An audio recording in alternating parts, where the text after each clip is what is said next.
Mendingan fokus kembali ke kasus Fadel.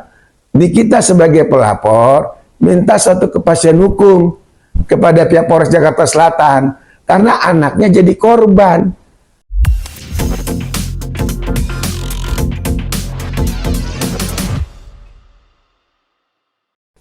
Kalau saya melihat daripada konteks antara masalah Rasman dengan Nikita Mirzani, ini adalah terkait masalah pribadi mereka berdua. Karena masalah ini sudah terpicu sebelum terjadinya konflik antara Rasman dengan Nikita Mirzani. Di mana kita tahu Nikita Mirzani ini melaporkan kliennya Rasman. Dan yang menjadi korban adalah Nikita Mirzani. Karena anaknya itu diduga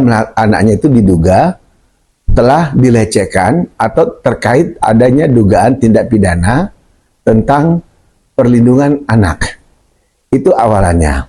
Sehingga dalam hal ini didengar kabar karena anaknya ada kabur dari safe house dan berjumpa dengan advokat Rasman. Mungkin di situ ada semacam diskusi-diskusi yang tidak ada titik temu dan terjadilah pemukulan tersebut dengan arti kata itu secara spontan. Tidak ada niat dari seorang Nikita untuk melakukan perbuatan seperti itu. Jadi kalau kita ambil konteks, yaitu suatu perbuatan pidana kan harus ada hubungan hukum, yaitu kausalitas. Ya seperti kalau ada api pasti ada asap pasti ada api. Nah, nggak mungkin terjadinya peristiwa tersebut kalau memang tidak ada pemicu. Nah, pemicunya inilah yang akan nanti pihak polisi yang menentukan. Apakah di situ ada niat, ada mens rea, lalu motif, lantas terkait korban, misalnya Rasman, advokat Rasman, korban itu apakah luka parah atau luka ringan gitu loh. Nah, kalau kita lihat dari pasal yang ditentukan nama pihak Polres Jakarta Selatan, itu terkait penganiayaan ringan. Kalau termasuk penganiayaan ringan, itu kemungkinan besar tidak ada yang namanya upaya penahanan.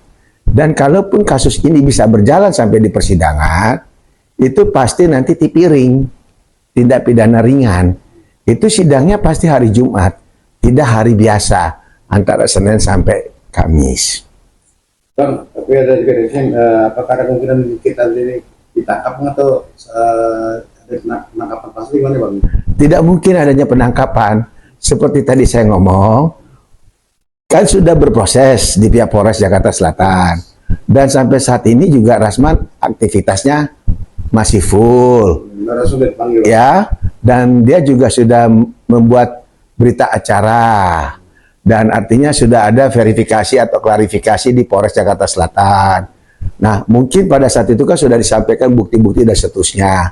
Tinggal bagaimana nanti polisi kan akan memanggil juga Nikita Mirzani. Tapi kalau dilihat konteks ini semua, Rasman sampai saat ini masih bisa beraktivitas, itu tidak ada dugaan penganiayaan berat. Di sini hanya fokus ke penganiayaan ringan.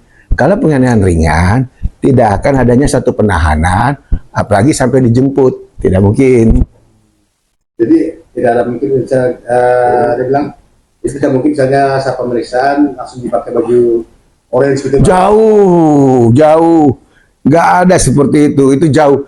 Karena peristiwa ini tadi penganiayaan ringan. Ya, bukan penganiayaan berat. Kecuali penganiayaan berat, bawa senjata, lalu digebukin sampai hancur, bahkan cacat. Nah, itu mungkin. Ini nggak ada apa-apa. Sampai detik ini kan, advokat Rasman juga warawiri masih. Jadi tidak ada kemungkinan dikendalikan akan jadi pakai baju orange gitu Bang? Jauh dari kemungkinan, tapi kita akan tunduk daripada upaya yang dilakukan oleh pihak Polres Jakarta Selatan dalam mengungkap satu peristiwa. Kalau menurut Abang nih, berapa persen akan kita dijadikan lolos dari si Rasman? Kalau saya sih melihatnya ini ada perbuatan tapi bukan ranah yang memang diatur di hukum, di undang-undang.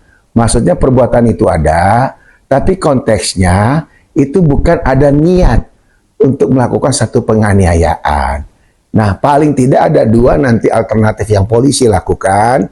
Bisa restoratif justice, bisa juga langsung nanti dianggap P21, di persidangan nanti disogukan di pengadilan, dan kemungkinan besar itu hakim akan memutus rendah vonisnya. Itu prediksi saya.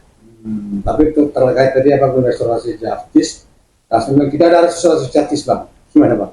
Ya, itu kan nanti niat dari seseorang menunjukkan itikadnya. Karena itu kan diatur di undang-undang. Polisi juga kan banyak kerjaan. Banyak kasus-kasus yang harus ditangani. Bukan hanya terkait kasus satu orang gitu loh.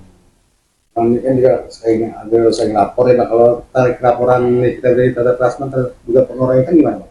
Nah itu tadi, kan masing-masing saling lapor, masing-masing punya alibi. Alibi masing-masing itu nanti akan diuji oleh pihak penyidik. Kira-kira yang mana yang masih akan berjalan ya Bang? Ya kalau kita lihat pengeroyokan agak tinggi pasalnya itu 170 kalau pengeroyokan ya. Kalau betul pengeroyokan. Nah, tapi nanti kita lihat evaluasi lagi.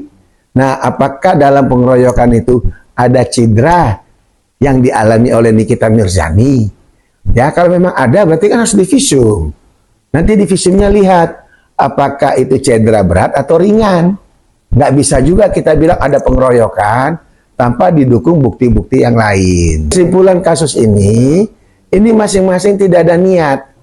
Ya, Rasman tidak ada niat mengeroyok, Nikita juga tidak ada niat memukul. Jadi, ya ini apa istilahnya? Kalau saya lihat nafsu sesaat, ya nafsu, orang nafsu gimana sih? Nafsu sesaat, spontanitas, namun kalau ditanya hasilnya gimana? Kosong gitu loh. Nggak ada artinya. Kalau nafsunya nafsu yang enak, ada hasil. Tapi kalau nafsunya hanya emosi sesaat, ya rugi. Karena prosesnya juga akan sia-sia. Pembuktiannya itu, laporan Rasman kepada Niki jelas itu niatnya Niki tidak ada. Dan pasal yang dicantumkan juga penganiayaan ringan. Sama juga laporan Nikita terkait pengeroyokan. Nikita juga sampai detik ini masih aktif. Dan dikeroyok, apanya yang dikeroyok?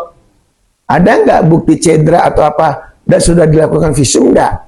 Dan saksinya siapa? Ini kan debatable. Tapi intinya dari kedua laporan ini, udahlah, polisi masih banyak kerjaan. Bukan ngurus kalian berdua saja. Jadi lebih baik tentang kasus Fadel itu gimana Bang? Mendingan fokus kembali ke kasus Fadel. Nikita sebagai pelapor minta suatu kepastian hukum kepada pihak Polres Jakarta Selatan karena anaknya jadi korban. Anaknya Nikita itu usianya di bawah 18 tahun. Masalah cinta-cintaan, suka sama suka ataupun hal-hal lainnya, otoritas penuh ada di Nikita. Jadi Nikita wajib dilindungi untuk segera laporannya berjalan, bukan malah digantung gitu loh.